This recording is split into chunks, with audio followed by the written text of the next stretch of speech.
சவுக்கு சங்கர் மட்டும் எப்படி பத்திரிக்கையாளர்? எந்த காலேஜில் ஜேர்னலிசம் படித்தார்? இருந்தார் டிப்ளமாவா, டிகிரியா, இல்லை ஏதாவது சர்டிஃபிகேட் கோர்ஸ், ஒரு நாளுக்கு கோர்ஸா? என்ன படித்தார் அவர்?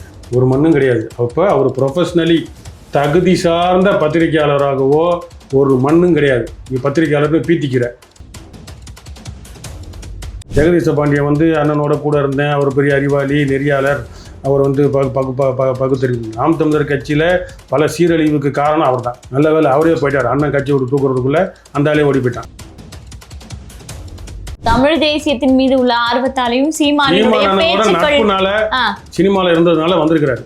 தொடக்கத்துல இருந்தாலும் ஒன்றும் புடுங்கல. 2009 அந்த ஆள் வரல. 2016க்கு பிறகு தான் வந்திருக்கிறான் அந்த ஆள். பார்த்தோன்னா வணக்கம் போடுறோம், கையை கும்பிடுறோம்ல, இரங்கலை பகிர்ந்துக்கிறோம்ல, அதை சொல்ல வரேன். நம்ம எப்பயுமே முறைச்சிக்கிட்டு வர்றப்பாருடா, மூக்கு முருகடா, 2 மூக்கில் குத்துறா அப்படின்னு இருந்தோம்னா நம்மளும் அதிகாரத்துக்கு உடனே இவங்க ஓட்ட போட்டு நாளைக்கே முதலமைச்சர் ஆக்கி எல்லாம் அழகு பார்த்தோன்னா நம்ம எப்பயுமே வரப்பாருக்கலாம்.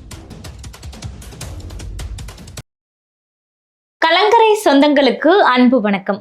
இன்று நம்மோடு நேர்காணலில் இணைந்திருப்பவர் நாம் தமிழர் கட்சியின் வெற்றி தமிழன் அவர்கள். வணக்கம் சார். வணக்கம். நலமா இருக்கீங்களா சார்? ஆல்ரெடி சவுக்கு சங்கரை வந்து சீமான் அவர்களை தொடர்ந்து விமர்சனம் செய்து கொண்டிருக்கா. இந்த நேரத்துல வந்து பாத்தீங்கன்னா ஜெகதீச பாண்டியன் வந்து பாத்தீங்கன்னா சவுக்கு சங்கர் அவர்கள் ஒரு நேர்காணல் வந்து கொடுத்திருக்காரு. அதுல சீமானை ரொம்ப விமர்சனம் பண்ணியிருக்காரு. இது எப்படி பாக்குறீங்க? எதனால வந்து சீமானை யாரெல்லாம் எதிர்க்கிறாங்களோ அவங்க கூட எல்லாம் போய் ஜெகதீச பாண்டியன் கை கோர்ப்பதற்கான காரணம் என்னன்னு நினைக்கிறீங்க? ஜெகதீச பாண்டியனும் சவுக்கு சங்கரும் தனிப்பட்ட முறையில் நம்ம பேச வேண்டியது இருக்கு. தனிப்பட்ட முறையில் அவங்க எப்படி வளர்ந்து வந்தாங்க அப்படின்றத நம்ம பார்க்கணும். ரெண்டாவது, இப்போ சீமானனை வந்து ஸ்டாலினை பார்த்ததுக்கு அப்புறம் தான் விஜயை எதிர்க்கிறாரு அப்படின்றத இந்த சவுக்கு சங்கரும் மற்றவங்களும் சொல்கிறாங்க. இப்போ நம்மளோட இது என்னன்னா பார்த்தீங்கன்னா, சசிகலாவை சந்தித்தார் சிறையிலேருந்து வந்த பிறகு சீமானனை. எடப்பாடியோட அம்மா இறந்தப்போ எடப்பாடிக்கு போய் ஆறுதல் சொன்னார். ஓபிஎஸ் அவங்க மனைவி இறந்தப்போ ஓபிஎஸ்க்கும் அவங்க பையனுக்கும் போய் ஆறுதல் சொன்னார். எல்லா கட்சி எல்லா தலைவர்களுக்கும் போய் சொல்லியிருக்காரு. எல்லாத்துக்கும் போயிருக்கிறாங்க. நாளைக்கே விஜய் வீட்லேயோ இல்லை யார் வீட்லேயோ, நம்ம வீட்டில் எந்த வீட்டில் இறப்பு வந்தாலும் அவங்க போய் பார்க்குறது. இது வந்து ஒரு அரசியல் நாகரிகம். இது ரொம்ப நம்ம உக்கிரமாக எதிர்க்கிறவங்களையும் போய் சந்திக்கிறது ஒரு புது விதமாக தான் இருக்கும். இதை வந்து இப்படி பயன்படுத்துகிறாங்க. ஆனால் உண்மையாலே யார் புரோக்கரு, யாருக்கு எந்த அசைன்மெண்ட்டுன்னு பார்த்தீங்கன்னா, இல்லை ஜெகதீச பாண்டிய தலை சிறந்த புரோக்கரு இவர் சவுக்கு சங்கர் நம்பர் 1 டுபாகூர். எப்படி சொல்கிறேன் அப்படின்னா, இப்போ வந்து ஒரு இன்ஜினியர் இருக்கிறாங்க, ஒரு பொறியியல், ஒரு பிஇ கோர்ஸ் முடித்தவங்க, எம்பிபிஎஸ் முடித்தவங்க, மருத்துவர். அப்போ ப்ரொஃபஷ்னல் ஜேர்னலிசம் பத்திரிகையாளர் அப்படின்னா நீங்கள் வந்து ஒரு யூடியூபர் தான். நீங்கள் ஒரு பத்திரிகையாளரோ இல்லை நீங்கள் ஒரு ஆராய்ச்சியாளரோ ஆக முடியாது. யூடியூபர். நீங்கள் யூடியூப்பில் வேலை பார்க்குறீங்க, ஒரு நெறியாளர், ஒரு இன்டர்வியூ எடுக்கிறவங்க, அவ்வளோதான். சவுக்கு சங்கர் மட்டும் எப்படி பத்திரிகையாளர்? எந்த காலேஜில் ஜேர்னலிசம் படித்தார்? இருந்தாலும் டிப்ளமாவா, டிகிரியா, இல்லை ஏதாவது சர்டிஃபிகேட் கோர்ஸ், ஒரு நாளுக்கு கோர்ஸா? என்ன படித்தார் அவர்? ஒரு மண்ணும் கிடையாது. அப்போ அவர் ப்ரொஃபஷ்னலி தகுதி சார்ந்த பத்திரிகையாளராகவோ ஒரு மண்ணும் கிடையாது. நீ பத்திரிகையாளர்னு பீத்திக்கிற. அப்போ அதுலேயே அடியிலேயே you are not eligible, you are not fit. அதில் ஒன்று. ரெண்டாவது, அவர் வந்து இப்போ திமுக அதிகாரத்தில் இருக்கிறதுனால அதில் இருக்க அட்டூழியங்கள், இவர் ஏற்கனவே காவல்துறையில் பணியாற்றுறதுனால இவருக்கு தரவுகள் கிடைக்கிது. அதை பேசுகிறார். இவர் போய் போராடி பொந்தில் உட்காந்து வீடியோ எடுத்து இல்லை ஏதாவது தப்பு தவறுகளை வந்து கண்டுபிடிச்சி அதை வெளிப்படுத்தினார்னா இவர் பெரிய போராடி பிடிங்கின்னு நம்ம பேசலாம். இவர் வந்து இவருக்கு தரவுகள் கொடுக்குறாங்க. பேச முடியாத அரசு இயந்திரத்தில் காவல்துறையில் இருக்கிறவங்க வந்து இவன் மூலமாக செய்தி வெளியே போட்டோம் அப்படின்னு கொடுக்குறாங்க. அதை வச்சுக்கிட்டு நீ பெரிய புரட்சி புலின்னு நினைக்கிறது வந்து பெரும் பிழை. சரியா? திமுகவை அழிக்கிறது ஒரு அசைன்மெண்ட் உனக்கு. இது வந்து 5 வருஷம் அவ்வளோதான். நீ மற்றதையும் எல்லாத்தையும் குறை சொல்லுவோம், ஒரு நீதிமன்றம் போல் நடுவில் வேஷம் காட்டுவேன். ஒரு தடவை கூட அவர் புலிகளை ஆதரவாக பேசுகிற மாதிரி லைட்டாக பேசுவார் பிரபாகரன். ஒரு தடவை ஏதோ பேசுகிறப்ப கூட அதெல்லாம் பக்கத்து நாடுப்பா நக்கலாக பேசிகிட்டு இருந்தேன். நீ மனித உரிமை பேசுகிற நீ வந்து வந்து பக்கத்து நாட்டில் அத்தனை பேர் செத்துக்கு என்ன பண்ண நீ? இன்றைக்கி ஜெகதீச பாண்டியன் உன் கண்ணுக்கு தெரியுது. ஜெகதீச பாண்டியன் வந்து அண்ணனோட கூட இருந்தேன், அவர் பெரிய அறிவாளி, நெறியாளர், அவர் வந்து பகுத்தறிவு. நாம் தமிழர் கட்சியில் பல சீரழிவுக்கு காரணம் அவர் தான். நல்ல வேலை அவரே போயிட்டார். அண்ணன் கட்சி விட்டு தூக்குறதுக்குள்ளே அந்த ஆளே ஓடி போயிட்டான். இல்லை, ஏன் அப்படி சொல்கிறீங்க? அவர் வந்து எப்படி அவதூறு சொல்கிறாரு, அதே மாதிரி நீங்களும் சொல்கிறீங்க. என்ன காரணத்தால் அவர் வந்து சீரழிவு ஏற்படுத்தினார்? நம்ம வந்து இப்போ நாங்களாம் வந்து களப்பணி வந்து தொகுதி ரீதியாக நாங்கள் இருக்கிறோம். ஒரு கொள்கை பரப்பு செயலாளர், இல்லை அந்த பொறுப்பு இந்த பொறுப்பு, மாநில ஒருங்கிணைப்பாளர்னு அண்ணனை சுற்றியே நாங்கள் இல்லை. கீழ் மட்டத்து லெவலில் இருக்கிறோம். கட்சியை வந்து கட்டமைப்பு குழுன்னு ஒன்று போட்டு அது இவங்களை நம்பி அண்ணன் ஒப்படைச்சார். அப்படி ஒப்படைச்சப்ப இந்த ஆள் வந்து பல தொகுதிகளில் போயிட்டு கலந்தாய்வு போடுறப்ப இவர் பேசின வார்த்தைகள், கலவரம் உண்டாக்குனது, இது தரப்பு சண்டை நடக்குதுன்னா சமாதானம் பேசாமல் ஒரு தரப்பு கிட்ட கட்டிங் வாங்கிட்டு இந்த மாதிரி ஏமாத்தலாம் பண்ணார். அது எங்கள் தொகுதியிலே நடந்துச்சு. நான் பல ஆதாரங்கள் சொல்ல முடியும். எனக்கும் ஒரு பொறுப்பாளருக்கும் பிரச்சனை வந்து ஒரு தடவை அவர் என்னை அடிச்சிட்டார். ஒரு இடத்துல லாக்டவுன் டைமில் என்ன அரைஞ்சிட்டார். ஒரு சம்பவம் நடந்துருச்சு. இது புகார் போய் அதை கலந்த கட்டமைப்புக்குள்ளே லாக்டவுன் டைமில் நடக்கிறப்ப நான் விசாரிச்சதுல நீனே ஒன்று அடிச்சுக்கிட்டேமேப்பா இப்படின்னு கேட்டான் அவன். இவர் வந்து ஒரு தலைமைப்பு பொறுப்பாளரா? ஒருத்தர் நீங்களே உங்களை அடிச்சுப்பீங்களா நீங்கள்? கட்சிக்குள்ள 1000 குழப்பம் வரும், சம்பவம் நடந்து போச்சு, நிச்சயமா. பிரச்சனை அவன் கைக்கு வருது. அப்போ கேட்டப்ப இந்த ஆள் என்கிட்ட சொல்கிறாரு, நான் விசாரிச்சல நீனே ஒன்று அடிச்சுக்கிட்டேன்ப்பா அப்படின்னாரு. ஏதோ சீமான் அண்ணன் மூஞ்சிக்காக அவர் கொடுத்த பொறுப்புக்காக ஒன்று விட்டு வச்சுருந்தாங்க எல்லாரும். இப்போ கூட ஒன்றும் இல்லை, இவ்வளோ தைரியமாக இருக்குல்ல, கட்சியில் அந்தந்த மாவட்டம் நீ கலந்தாய்வுலாம் போட்டிருக்கல, இப்போ நீ கட்சி விட்டு போனாலும் சரி ஏதாவது ஒரு மாவட்ட கலந்தாய்வு போடுறோம், நீ வந்து உட்காந்து உன் நியாய நீதியை பேசி பாரு. நீ இருக்கிற குள்ளத்துக்கு இன்னும் கொட்டி கொட்டி உன்னை பூமிக்குள்ளே போட்டுருவாங்க எல்லாரும் கட்சியில் இருக்கிறவங்களாம். எவன் உழைக்கிறானா எல்லாரையும் செதைச்சி திமுகவுக்கு எவன் போகிறானோ அவனுக்குலாம் பொறுப்பு கொடுத்து கிரீடம் கொடுத்து அனுப்பியவனே இந்த திருடன் தான், இந்த குள்ளநரி ஜெகதீச பாண்டியன் தான். அண்ணன் வந்து அங்கே அவர் பையனுக்கு காது குத்து நிகழ்ச்சி நடத்துகிறாரு, ஊரில் நடத்துகிறாரு. அவர் முடிச்சுட்டு வரதுக்குள்ளே இங்கே பாதி பேர் திமுகவுக்கு போகிறான். அவனுக்கு எல்லாருக்கும் பொறுப்பு கொடுத்து சமீபமாக பொறுப்பு கொடுத்து அவனை வழி அனுப்புனது இந்த கேடி. பெரிய புரட்சியாளர் மாதிரி சீமானுக்கு அறிவு இல்லை, அது இதுன்னு எந்த ஒரு கருத்தியலுமே இல்லை. நான் கம்யூனிஸ்ட் சிந்தனை உடையவன் அப்படின்னு. எந்த கம்யூனிஸ்ட் கட்சிக்காரனாவது திருநீர் இல்லை வேறு ஏதாவது கையில் பச்சை கயிறு மஞ்சள் கயிறு கட்டுவானா? கயிறு கட்டுறது எது கட்டுறாங்க? ஒரு பயம், சாமி காப்பாற்றும், இல்லை பூசாரி சொல்லியிருப்பாரு கற்றுனா உனக்கு பயம் வராது அப்படின்னு தானே. அப்போ அந்த பயம் பலவீனம் இது கம்யூனிஸ்டுக்காரன் எவனா செய்வானா? சரி சரி, இப்ப ஒரு தமிழ் தேசியத்தின் மீது உள்ள ஆர்வத்தாலையும் நட்புனால சினிமாவில் இருந்ததுனால வந்திருக்கிறாரு. தொடக்கத்துல இருந்தாலும் ஒன்றும் பிடுங்கல. 2009 இருந்தாலும் வரல, 2016க்கு பிறகு தான் வந்திருக்கிறான் அந்த ஆள். சரியா? தொடக்கத்துலேருந்து கூட அவரை கூட தனிப்பட்ட முறையில் இருந்திருப்பேன், சினிமாவில் இருந்திருப்பேன், எல்லாம் இருந்திருப்பேன். இப்போ இவ்வளோ திராவிட கூட்டாளிக்கு நீ போய் சேர்ந்த எல்லா கூட்டாளிகளும் வந்து சீமான் சந்திக்கவே இல்லைன்றான். நீ 5 நிமிஷம் அரை மணி நேரம்ன்ற. ஆமாம், நீ அவரை இங்கேருந்து வழி அனுப்புனேன்னு சொல்ற, அப்புறம் அங்கே நடந்ததெல்லாம் உனக்கு எப்படி தெரியும்? அவருக்கு தான் மெயிலில் முதல்ல அந்த ஃபோட்டோஸ்லாம் வந்தது அப்படின்ற மாதிரி சொல்கிறாரு. வந்திருக்கலாம், நம்மளுக்கு தெரியல. அதெல்லாம் சீமானன்னு அவர் தான் சொல்லணும். எத்தனையோ டுபாக்கூருக்கு நடுவில் வந்தாங்க. இப்போ விடுதலை சிறுத்தையிலேருந்து ஆதரவாளர் ஒருத்தர், நிறைய பேர் வந்து சீமான் சந்திக்கல, நான் தான் அசிஸ்டன்ட் டைரக்டர், எனக்கு தான் வடை கொடுத்தாங்க, அவருக்கு வந்து எதுவுமே கொடுக்கல, குடிக்க பச்சை தண்ணி தான் கொடுத்தாங்கன்ற மாதிரி மாறி மாறி பேசுனாங்க. அதனால் இவர் இப்போ ஜெகதீச பாண்டியன்ன்றவர் வந்து நாம் தமிழர் கட்சியில் ஒரு என்ன சொல்ல ஒரு உருப்படி இல்லாத பீஸ் அது. சரி, அண்ணன் கூட இருந்தார், தலைமை சினிமாவில் இயக்குனராக இருந்திருக்கிறாரு, நம்ம கூட நட்பாக இருந்திருக்கிறாரு, நம்பி ஒரு பொறுப்பை ஒப்படைச்சா அந்த பொறுப்புக்கு நாங்கள் மதிப்பு கொடுத்தா கட்சிக்காரங்க நீ எவ்வளோ சிதைக்கணுமோ உன்னோட கோமாளித்தனத்தை காட்டணுமோ காட்டிட்டு சிதைச்சி விட்டு போயிட்டேன். சரி, இப்போ ஏன் தொடர்ந்து அதே அதாவது சீமானின் விமர்சனம் செய்யணும் அப்படின்ற ஒரே நோக்கத்தோடு தொடர்ந்து அவர் பயணிப்பதற்கான காரணம் என்னன்னு நீங்க நினைக்கிறீங்க? அதுதான் வீணரசு மாதிரி பங்களா நாய் மாதிரி பக்கத்திலே தடவி கொடுக்குற வரைக்கும் இருந்தார். சீப்பா நீ கூட இருந்துட்டு ஒரு சேட்டையை கொடுக்குற அப்படின்னு அடித்தோடனே அது வந்து இப்போ குலைக்குது. அவ்வளோதான், இதுதான் உண்மை. வீணரசு பங்களா நாய், இது 2வது பங்களா நாய். இவங்களும் கூட வச்சு தலையை தடவி கொடுத்துக்கிட்டே இருக்கணும். இப்போ சீப்புன்னு அண்ணன் விரட்டி விட்டதுனால இல்லை கண்டுக்காமல் விட்டதுனால என்ன இவ்வளோ நாள் தடவி கொடுத்துட்டு உனக்கு அப்படின்னு கடிக்க வருது. அதான் இதுதான் உண்மை, இதுதான் உளவியல்.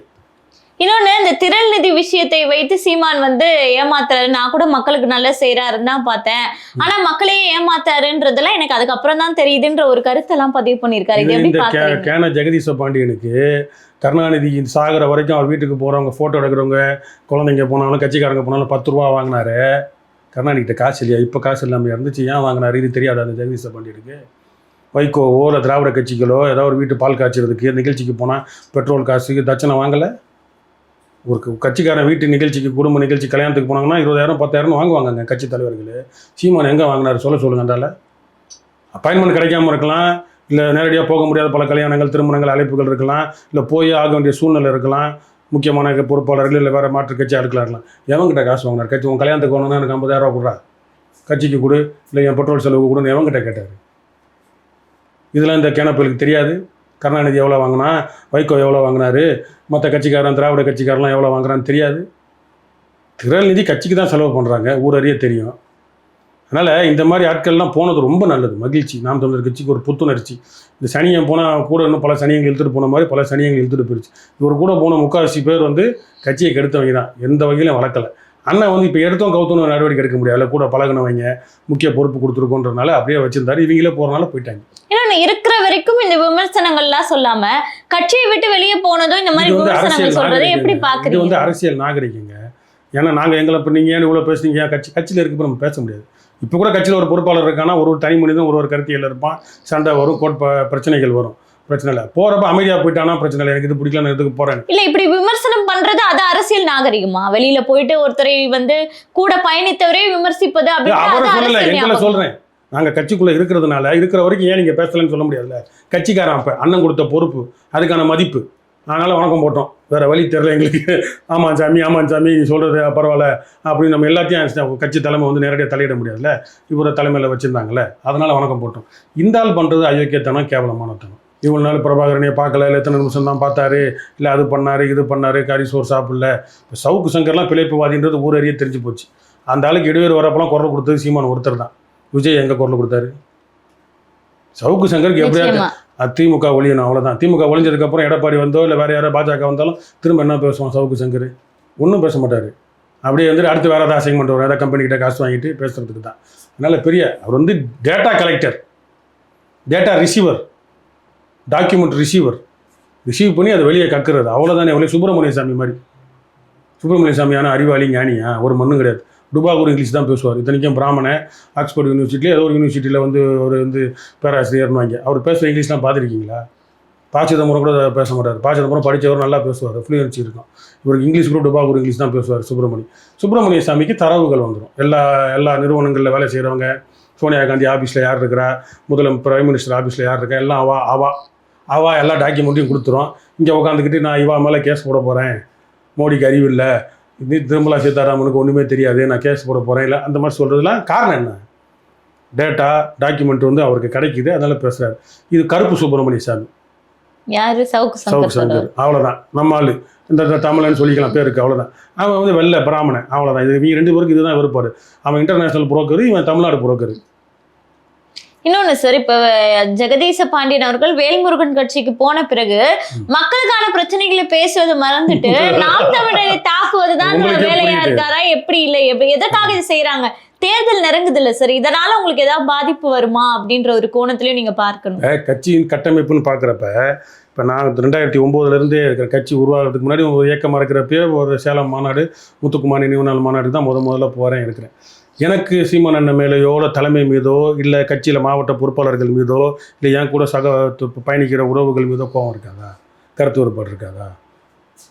கண்டிப்பாக இருக்கும். அதனால் அதுக்காக நான் வந்து கட்சியை விட்டு போகிறேன் இல்லைன்னா, நம்ம நோக்கம் வந்து பொதுவான நோக்கம். சீமான் அண்ணனே பல தடவை சொல்லியிருக்காரு, இன்றைக்கி நம்ம இருப்போம், நாளைக்கு வேற ஆள் இருப்பான். நம்ம நோக்கம் வந்து காமன் கோல். இப்போ என்னோட படிப்பு, என்னோட அரசியல் அறிவு, என்னோட புரிதல், என்னோட கலப்பணி விடுற மாதிரி இருக்கும். 10வது முடிச்சுட்டு இல்லை படிக்காமல் வரவங்க, தெருக்கல்ல வீதிகள்லேருந்து கஷ்டப்பட்டு வளர்ந்து வரவங்க, கடை வச்சு தெருக்கல்ல வளர்ந்து வரவங்க, அவங்களும் தமிழன்ற உணர்வில் வருவாங்க. அவங்களுக்கான அரசியல் அனுபவம் வேறு மாதிரி இருக்கும். அவங்களுக்கும் நம்மளுக்கு இடி வரும், சண்டை வரும், கருத்து வரும். அவங்க வேறு மாதிரி நினச்சிருப்பாங்க, ரசிக மனப்பான்மையில் வந்திருப்பாங்க. இன்னொருத்தவங்க வாலிப வயசில் பசங்க ஸ்டூடெண்ட்ஸ் வரலாம். அப்போ இதெல்லாம் முட்டி மோதி தான் சமாளிக்கணும். ஒரு இயக்கம் ஒரு பொதுவான லட்சியத்தை அடையணும்னா இதெல்லாம் நம்ம சமாளித்து தான் ஆகணும், போராடி தான் ஆகணும். நம்ம நோக்கத்தை நோக்கி போகிறப்ப நம்மளுக்கு இதெல்லாம் தெரியாது. நீ தான் வந்து காசு கட்டிங்க கட்ட பஞ்சாயத்துன்ற மாதிரி ஏதாவது ஒன்று பண்ணிக்கிட்டு எதாவது பிழைப்பு நடத்திக்கிட்டு சீமானை ஓட்டுனா நம்மளுக்கு ஒரு விளம்பரம், உலக வெளிச்சம். நீ வெற்றிமாறனோட இணை டைரக்டர்ன்ற எவனுக்கு தெரியும்? நீ நாம் தமிழர் இருக்க போயானு தெரிஞ்சிச்சு. அசிஸ்டன்ட் டைரக்டர்னு படத்தில் ஏதோ ஒரு படத்தில் தனுஷ் படத்துலலாம் வருவார். நான் தான் ஃபோன் பண்ணி பேசினேன், ஆனால் டப்பிங்கில் உங்கள் குரலை வேறு ஆள் குரலில் போட்டாங்க, இருந்தாலும் ஒரு கட்ட பஞ்சாயத்து பண்ணுற மாதிரி வருவார். அதெல்லாம் ஃபோன் பண்ணி நான் பேசினேன், வாழ்த்துலாம் சொன்னேன். அப்போ கட்சியில் இருக்கிறப்ப நீ நாம் தமிழர் கட்சியில் இருக்க போய் தானே அந்த படத்தில் நீ ஒரு மூலையில் நடிச்சேன்னு எங்களுக்கு தெரியும். வேறு எவனுக்கு தெரியும்? அவ்வளோ பெரிய அறிவாளியா நீ? இல்லைன்னு பெரிய இயக்குனராக படம் ஏதாவது எடுத்துருக்கிறியா நீ? அந்தளவுக்கு இதெல்லாம் தைரியம் வந்தால் சீமான காட்டில் நீ அறிவாளி அப்படின்னா நல்ல ஒரு படம் எடு, நீ டைரக்ட் பண்ணு, நல்ல ஒரு புரட்சிகரமான. சரி, இப்போ சவுக்கு மீடியா நீங்க எடுத்துக்கிட்டீங்கன்னா லட்சக்கணக்கான ஆதரவாளர்களை கொண்ட ஒரு தளமாக இருக்கு. அப்படி இருக்கும்போது அந்த இடத்துல வைத்து சீமானவர்களை வந்து பல விதமாக விமர்சனம் செய்யும் போது மக்கள் மத்தியில் அது எந்த அளவுக்கு எதிரொலிக்கும்ன்ற ஒரு அதுதான் வேலை. அதுதான் அவங்க வேலை. சவுக்கு மீடியான்றது அவரை தான் திமுக ஒளியின் அவருக்கு அஜெண்டா, அவ்வளோதான். விஜய் எதுக்கு தூக்குறாரு? சவுக்கு சங்கர் அறிவாளி போல பேசுகிறாருல, சமுதாயத்தில் நடக்கிற அநீதிகள், பாஜக எதிர் இந்துத்துவ அரசியல்லாம் பேசுகிறாருல. விஜய்க்கு என்ன தெரியும்? மண்டையில் என்ன இருக்குது, சரக்கு இருக்குன்றத ஏன் சவுக்கு சங்கருக்கு தெரியாதா? திமுகவே ஒழிக்கணும், அந்த ஒரு டார்கெட். ஓகே சரி, அது தீய சக்தி, இவ்வளோ கெட்ட காரியங்கள் பண்ணுறாங்க, உனக்கு கிடைக்கிற டாக்குமெண்ட்டு எல்லாத்தையும் டேட்டாவை வச்சு நீ பேசுகிற, சிறப்பு, வாழ்த்துக்கள். இது இவங்க வந்தால் நல்லா நடக்குமா? அப்போ நீ என்ன சொன்னா, நீ பிழைக்கிறதுக்கு நீ அப்போ ரியல் புரோக்கர்ஸ் யார்? நீங்கள் சீமான் அண்ணனை காட்ட விரும்புகிறீங்க. அவர் வந்து ஸ்டாலினை சந்திச்சதுக்கப்புறம் விஜயை பிடிக்கிறாரு, இல்லை அப்படி சந்திக்கிறாரு, இப்படி சந்திக்கிறாரு. சசிகலா சந்திச்சப்போ என்ன சொன்னாங்க? இவர் சசிகலாவெல்லாம் போய் சந்திக்கிறார், 3D சந்திக்கிறாரு, இந்த தமிழன் பிரச்சனைன்ற இந்த திராவிட பிரச்சனை என்ன பேசுனா மேடையில். அப்போ இது போன்ற எல்லாரும் தான் சந்தித்தாங்க. அப்போ நாங்கள் எப்போயுமே ஒன்று சீமான் மாதிரி ஆளுங்களாம் பரப்பாக இருந்துட்டு மண்டை வெடிச்சு நாங்கள் சாகணுமா? இன்னொரு வகையில் பார்க்கணும். நம்ம ஸ்டாலினை சந்திச்சது கூட இப்போ இந்த வேற என்ன ஒரு திருப்போணத்தில் தம்பி செத்து ஆமா, போனாங்க, கொலை அஜித் செஞ்சாங்கல்ல, படுகொலை. இந்த மாதிரி பல போராட்டங்கள் அரசுக்கு எதிராக நம்ம பேசுகிறப்ப நம்மளுக்கு உடலியல் ரீதியாக பல பாதிப்புகள் கூட வரும், எல்லாருக்கும் வரும். அப்போ நம்ம எப்பயுமே கோவமாக அரசுக்கு எதிராக பேசிட்டே இருக்கிறப்ப ஒரு தளர்வு வேணும் நம்மளுக்கான இது. அப்போ இந்த ஒரு காரணத்தை பயன்படுத்தி நம்ம சந்திக்கிறப்போ அது ஸ்டாலினுக்கும் சரி சீமான் அண்ணனுக்கும் சரி நம்ம ஒன்றும் பணியை அடிப்பணிய போகிறதில்ல, திரும்ப கத்த தான் போகிறோம். அவங்க அப்படி தான் இருக்க போகிறாங்க. அவங்களுக்கு எந்த திட்டமும் புது திட்டமும் தீட்ட தெரியாது, மக்கள் நலன் எதுவுமே தெரியாது. இருந்தாலும் ஒரு துக்க நிலவுக்கு போய் சந்திக்கிறப்ப ஒரு மன தளர்வு ஏற்படும். திரும்ப நம்ம பேட்டரி ரீசார்ஜ் பண்ணி கத்தணும். இப்படி கூட நம்ம பார்க்கணும். அதை விட்டுட்டு இல்ல சார், எதிரி கட்சிகளை சந்திக்கும் போது உங்களுக்கு என்ன தளர்வு ஏற்படும் நம்புறீங்க? தளர்வுன்னா என்னன்னா தனி மனித உறவு. பார்த்தோன்னா வணக்கம் போடுறோம், கையை கும்பிடுறோம்ல, இரங்கலை பகிர்ந்துக்கிறோம்ல, அதை சொல்ல வரேன். நம்ம எப்பயுமே முறைச்சிக்கிட்டு வர்றப்பாறல மூக்கு முருகடா 2 மூக்கில் குத்துறா அப்படின்னு இருந்தோம்னா நம்மளும் அதிகாரத்துக்கு உடனே இவங்க ஓட்டை போட்டு நாளைக்கே முதலமைச்சர் ஆக்கி எல்லாம் அழகு பார்த்தோன்னா நம்ம எப்பயுமே வரப்பா இருக்கலாம். இப்போ நம்மளுக்கான இவங்க எப்பயுமே இப்படி தான் இருப்பாங்கன்னு தெரியும். நம்மளுக்கு இவங்களுக்கு மாற்றம் வராது, இவங்களுக்கு எந்த ஒரு அறிவு இருக்க வளர்ச்சி இருக்காதுன்னு தெரியும். அப்படி இருக்கிறப்ப இந்த மாதிரி சம்பவங்கள்லாம் வந்து இது ஒரு பர்சனலாகவும் ஒரு தனி மனித ரீதியாகவும் இரு தரப்புக்கும் நலன். அவ்வளோதான், அப்படி தான் பார்க்கணும். ஒரு துன்ப நிகழ்வு போய் சந்திச்சோன்னு அதை விட்டுட்டு இதனால தான் வந்து போய் 10 நிமிஷம் பேசியிருப்பாங்களா இல்லை 1/2 மணி நேரம் பேசியிருப்பாங்களா, உடனே வந்து விஜய் அவ்வளோ பெரிய ஆளா, அறிவு ஆற்றல் மிகுந்த ஆளா, ஆர்எஸ்எஸ்காரனே வந்து திரைமறைவா சங்கி மங்கி உள்ள ஊட ஒளிஞ்சி எப்படியாவது இருந்து வருவான், வெளிப்படையாவது பேச மாட்டான். அவனையாவது எதிர்க்கலாம், சண்டை போடலாம், சனாதானம்னா என்ன, திருமாவளவன் அந்த மாதிரி வாயில் பேசிட்டு போகாமல் ஆர்எஸ்எஸ்க்கு எதிராக நம்ம வேலை செய்யலாம். மனிதநேயம் அப்படின்னு பேசினாலே ஆர்எஸ்எஸ்க்கு எதிர் தானே. ஒடுக்கப்பட்ட சமுதாயத்தை தூக்கி பொது தொகுதியில் நிறுத்தினாலே ஆர்எஸ்எஸ்க்கு எதிர் தானே. இஸ்லாமியருக்குள்ளா மாட்டிட்டு ஒருத்தனை வந்து ஒரு பொது மேடையில் நிற்க வச்சோம்னாலே ஆர்எஸ்எஸ்க்கு எதிர் தானே. புரியுது உங்களுக்கு நான் சொல்கிறது? இந்த வேலைகளை செஞ்சாலே அது ஆர்எஸ்எஸ்க்கு எதிரான விஷயம். விஜய்க்கு நம்ம என்ன செஞ்சாலும் அது அவருக்கு புரியாது. அதனால் இந்த மக்கள் இந்த இளைஞர் கூட்டம், இந்த சினிமா நடிகர் அந்த மாயை, அதை வந்து அந்த மூளை வளர்ச்சி கொஞ்சம் அடுத்த அப்கிரேட் ஆகணும், அடுத்த அளவுக்கு வரணும். அடுத்த அளவுக்கு அதுக்கான மக்களுக்கு நம்ம விழிப்பு கொடுப்போம். நடப்புகால அரசியல் குறித்து பல்வேறு தகவல்களை பகிர்ந்துக்கிட்டீங்க. நன்றி. நன்றி.